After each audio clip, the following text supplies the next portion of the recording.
আসসালামু আলাইকুম। ওয়ালাইকুম আসসালাম। কেমন আছেন? আলহামদুলিল্লাহ ভালো আছি। ভাই জাহাঙ্গীর কি অবস্থা?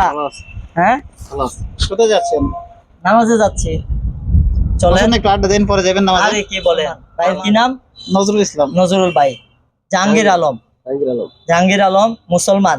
মুসলমানের প্রথম দায়িত্ব হলো ইবাদত, নামাজ। তারপরে আমরা একটা জরুরি কথা বলতেছি, আপনাকে থাকলে ভালো হতো। ভাই নামাজের টাইম হয়ে গেছে, আগে হইলো নামাজ, ঠিক আছে? আগে নামাজ পরে হইলো গিয়ে কাজ। জি। কাজ করতে পারবেন, কারণ নামাজ কিন্তু বসে থাকবে না, ঠিক আছে? আমরা মৃত্যুর স্বাদ প্রত্যেক মানুষের গ্রহণ করতে হবে। মুসলমান যেহেতু হয়েছি, একদিন না একদিন মৃত্যুবরণ করতেই হবে। যেহেতু আল্লাহ তাআলার হুকুম 5 ওয়াক্ত নামাজ, তো জোহরের আজান দিয়ে দিয়েছে। আলহামদুলিল্লাহ, সবাই একটু চলেন, একটু হুজুর নামাজে আপনি চলেন। হুজুর আপনি যে বুঝাই কইছেন না, আসল আমাদেরকে কিভাবে বুঝাই বলে নাই, যে কারণে আমরা নামাজ তুই আইনা আড্ডা দিয়েছি। হুজুর আজকে তো বলে গেছে, আড্ডা আপনি সব আজকে সময় তো দিতে নামাজ পড়বো। পারবেন। হুজুর আজকে তো নামাজ যাবো, চলো নামাজ যাবো। সব সময় নামাজ চলেন, নামাজে যাইতেছেন, আমার কাছে অত্যন্ত ভালো লাগতেছে। আমরা আলহামদুলিল্লাহ অনেক খুশি যে আজকে নামাজ যাবো। আমাদেরকে আজকে নিজের কাছে একটা আনন্দ। আসলে মুসলমানের কাজই